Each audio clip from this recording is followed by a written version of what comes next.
The hard bit is, the prescription came into the country 2 days after she passed away.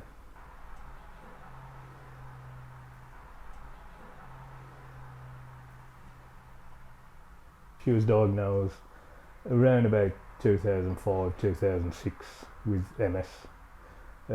From the outset it was called primary progressive MS, which is, most people associate MS with symptoms that come and go, but unfortunately Vicky's was just progressive from the start, from the outset.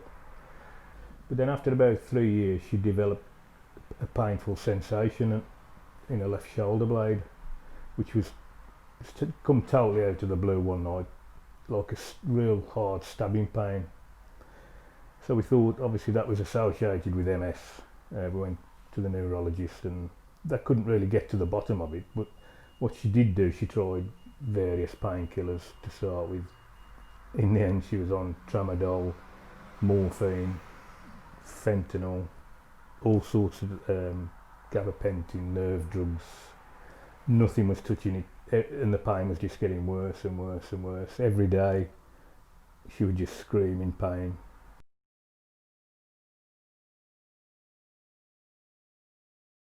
Accessing it wasn't that easy. So then the next logical step is to try and grow your own, which I did do with a little bit of success. Not fantastic, I'm not a very good gardener. but we got to the stage where we got some just to try it, and it was fantastic. The pain relief was like nothing we'd ever seen before. But I would get home and I'd say, bearing in mind we've had like 8-10 years of screaming in pain, you'd get home and I'd say, how's your pain? And she'd be just like I am now, sitting on the settee, and it'd be a big thumbs up and a smile. And then the next real downward spiral was we was reported, because she got to the stage where we was having carers in and out the house. They said they could smell some cannabis somewhere, but I'm not so sure. They just went above and beyond the civic duty to try and... So they reported that to the police, who then turned up, who basically gave me a slap on the wrist and said don't do it again, which I agreed to, which I did cease for about 3 or 4, 5 months. But then she was back in screaming pain, and you think, oh, I can't watch somebody you love in that much pain. So the police was as sympathetic as they could possibly be, but it still meant then that I couldn't then take a chance again, because at some point the patience is going to wear thin. So then we just had to basically just leave it in pain, knowing that there was something so simple we could do, but you just couldn't take the risk again. So then, I suppose, ties up with this 2nd anniversary of the legalising of cannabis. We went down that route.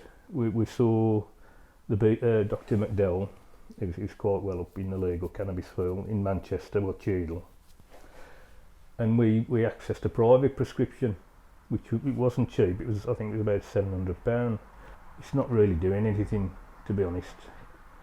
She's still in pain. He said, okay, we'll have a look at it again, which we did do. He said, I've accessed some from Canada, which is, I think he said it's 25% THC, which is quite powerful stuff. I said, oh, that sounds more like it.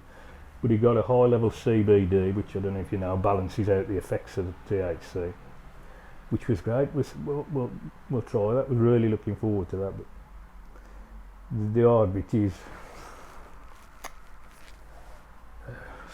the prescription came into the country 2 days after she passed away. So she never got a chance to try that. But why on earth the access to something so simple is so difficult? And I mean, I'm slightly out the loop a little bit now, but I don't believe it's much easier for people now. But if you've got the money, you can access private medical cannabis, but it's going to cost you £7,000 a year, which then which is a 2-tier system. Then it's not easy to access. But in my opinion, it was. I must stress the point that we never give it Vicky to try and alter the course of her MS. It was simply to get on top of the pain, and for that it was what I would call a wonder drug.